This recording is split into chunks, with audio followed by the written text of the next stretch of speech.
What is going on, guys? Joey Franzo here with Flex Training Systems. We're back with the Twitch chat. I think I missed a video for the first time in like a million years, although I did post two a little while ago, so maybe I'm still on track. But it's all good. I had a really hard time coming back from teen nationals. I got like the worst sinus infection ever, but we got it under control with like fucking meds and shit, so we're good. I'm back to 100%, and I'm going to break down the keys that are in front of us. I think this is a really useful topic for people. Like, any competitor is gonna be able to take something away from this video. And I saw a couple things last week that I wanted to touch on, just to kind of, because of the timing of where we are from nationals, and because I think it'll be very useful for people. And that is like kind of your strength 2 to 3 weeks out. I'm going to talk about two different scenarios, and then I'm going to try to give you guys some clarity at the end of it. Why are there 3 S's here? But let's go scenario number 1. You're 2 to 3 weeks out from a competition, right? You're feeling beat up, right? You have a big meet coming up. You're putting a lot of unnecessary pressure on yourself, and you're just like beat to hell, right? So what does that mean? You're going to have a lot of fear. You're going to be very worried. You're going to worry about the competition and that you won't be strong in time. You're going to have a lot of mental turmoil. There's going to be a lot of overthinking, and you're going to be like, you're going to second guess everything, and you're like, oh man, like, look at this other person on the gram. They're lifting strong right now that I'm competing against, and I'm lifting weak. Like, how am I supposed to beat them? And a lot of doubt sets in. But that is a normal thing for the inexperienced to feel.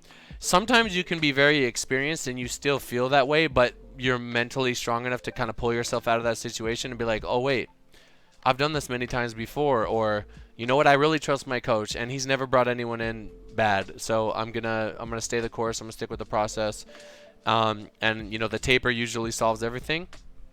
So in reality, when you are feeling fear and you are worried that you won't be strong, and you're overthinking everything, and you're just like seeing other lifters hit big numbers, and you're thinking about quitting or something like that, in reality, in this timing, you're probably in a great spot. The reason for that being is you probably went through some hard weeks of training, and you're starting to display some fatigue, which is making your top end numbers drop a little bit.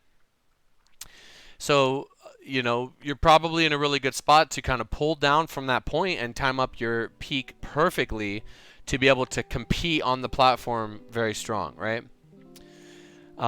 Potentially, it's very rare. I've probably seen it a very, very, very few amount of times, and the times that I have seen it, there was some other like factor. There had to have been something else going on.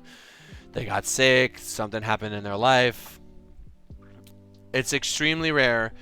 But I would say around the 10 to 7 days out, it's possible where you could be super beat, where you've just dug yourself into this hole that's so crazy, and you stayed there for too long, meaning you were beat for 3 weeks out, you were beat for 2 weeks out, you probably beat a month out, and you were just so worried, and you just didn't want to pull back that you just kept killing yourself with volume.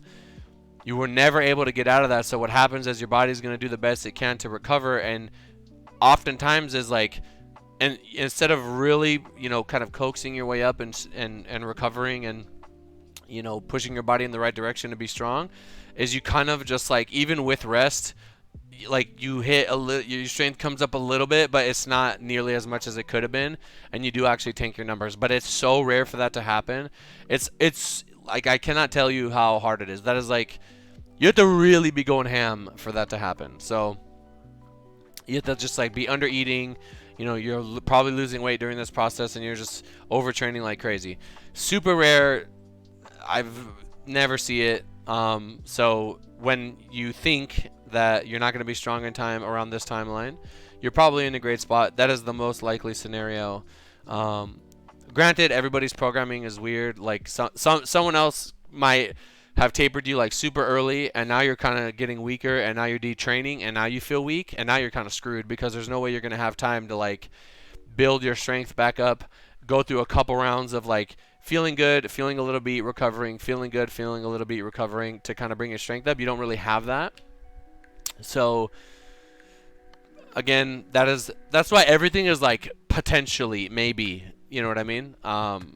Because everyone's scenario is going to be different. Everybody requires different levels of stress at different timings.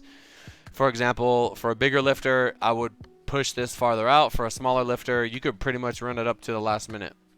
And small is different for many people. There's only like 3 small classes in my opinion. Between men and women. Maybe 4. So another scenario, you're feeling strong 2 to 3 weeks out.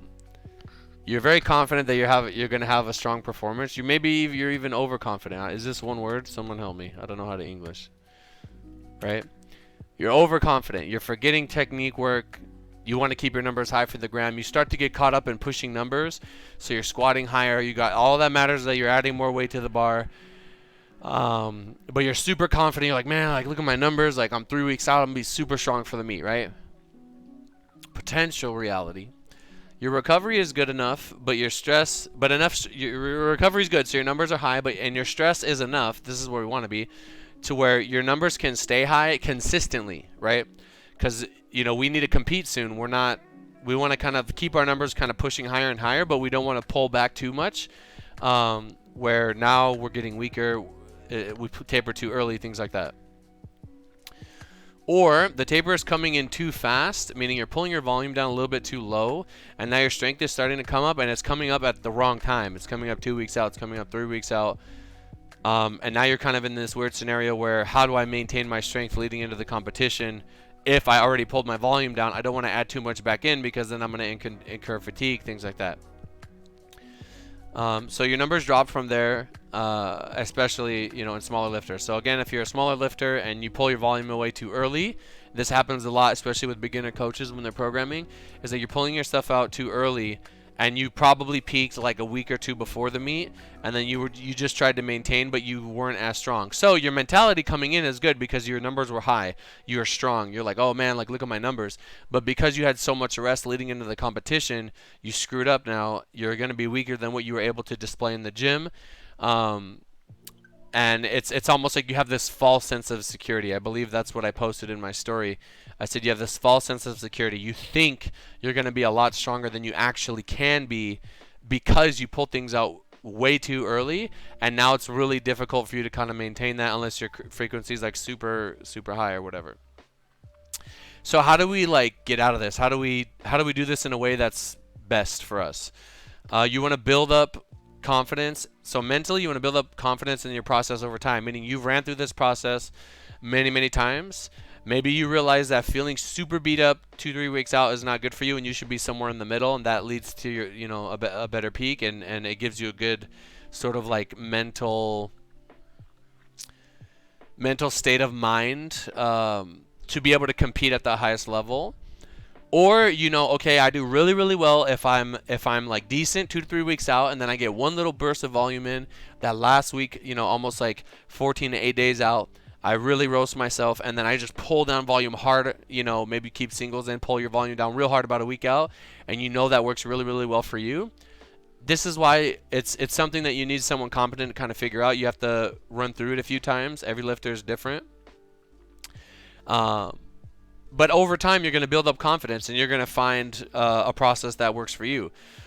Now, let me bring this in. Well, let's mention the past is the biggest predictor for the future. Right? So we can use the past to kind of predict the future. I often tell my lifters I have this foresight. I told Jesus when he started with me almost 2 years ago, I said, if we are consistent and we pay attention and we listen and you want to learn and get better, I'm going to get you right there next to Ray. And I rarely say like guarantees or whatever, but I did it. Right? I literally did it. So that is going to give me supreme confidence in just the things that I do, that I've been doing for years, right? Now, when I have a lifter like Russell, for example, or Amanda, for example, or Keiko, for example, or Mikey, for example, or the list goes on, that I've had for 1, 2, 3, 4, 5 years, I can look at their training, and I have a million different I have 20 competitions, maybe not 20, maybe like 10 competitions. 10, 12 competitions. And I can look at every single set of data from all those competitions. I have boom. I have my second monitor here. I have, like 3 blocks on this screen, 4 blocks on that screen, and I look at all of them and I go, how do we do it this meet? Boom, I pull up their database. How do we do it this meet? Okay, what do we hit at the, looking at the database, da da da. Dang, I remember we had a really good taper for this one. We had a really good taper for this one. What can I take away from those preps to put something together to create an even better one this time? Are there life circumstances similar to the point where I can do that? Is it foolish of me to think I can use the past given, the context that we're in at this time? For example, if you guys look at Rona, a lot of people, they're home, they don't do anything but train right now or in the past. So they're going to be able to put the most into their training and get a lot out of it. Let's say Rona's done, they open back up, they got to go, they have full-time job, full-time school, and their training. You might not be able to use the same data points to what you did back then. They're going to incur too much fatigue. That taper is not going to work. You're going to have to change it up. You might need to, I don't know. You got to be creative with it, right? It's complicated. This is why it's good to have someone do it for you. Someone that, like, all they do is that. You know what I mean? So, as a lifter, if you I guess I'm speaking to coaches, because if you build up that confidence over time with their preparation, you're going to be able to look back and then you can kind of map it out and create an incredible meet prep that's just going to get better and better and better over time, assuming that you know what you're doing. And then as a lifter, mentally, I often tell my newer lifters, you're feeling your first little bout of fatigue. You haven't gone through a taper with me. You don't even know what to expect. You're just kind of like, you're kind of worried right now. You're like, oh man, like this guy's like making me get fatigued, whatever. And you're kind of asking them to go out on a limb. Hey, trust me. Let's build that relationship. Let's build that confidence. Let's come into this competition, try it my way, and we'll see what happens. If you come out on top, then that builds a little bit more trust, and then the more you do that over years, you build more trust, more trust, more trust. It's kind of like when someone inquires about coaching, and I'm like, hey, if you don't know anything about me, don't send me money. Just like watch my YouTube videos, go to my Instagram, look at my hashtags, like look at my lifters, and then give it like a year, give it 6 months, give it whatever you got to get, and then over time I'll prove it to you. I'll prove it to you through action. I'll prove it to you through results. And that's the same thing you're doing with your training. You're proving the process to yourself through what you've done over time, right? And yeah, that's pretty much that, guys. Remember, these are just like kind of made up scenarios. Everyone's different. Just because you're feeling strong 2 weeks out doesn't mean you're screwed. Doesn't because you're feeling weak doesn't mean you're screwed. I just needed it for conversation's sake. But anyway, if you guys were able to take something away from this video, I think it was extremely valuable. Nobody's talking about stuff like this much in depth. Please let me know in the comments down below. If you think this video was helpful to one of your fellow lifters that's maybe going through it right now, maybe they're feeling weak and beat, send it to them, and it can help. So yeah, anyway guys, getting real close to 10,000 subs, which is pretty cool, pretty crazy. Let me get a hashtag keys in the comments down below, and I'll see you guys in the next one. Peace.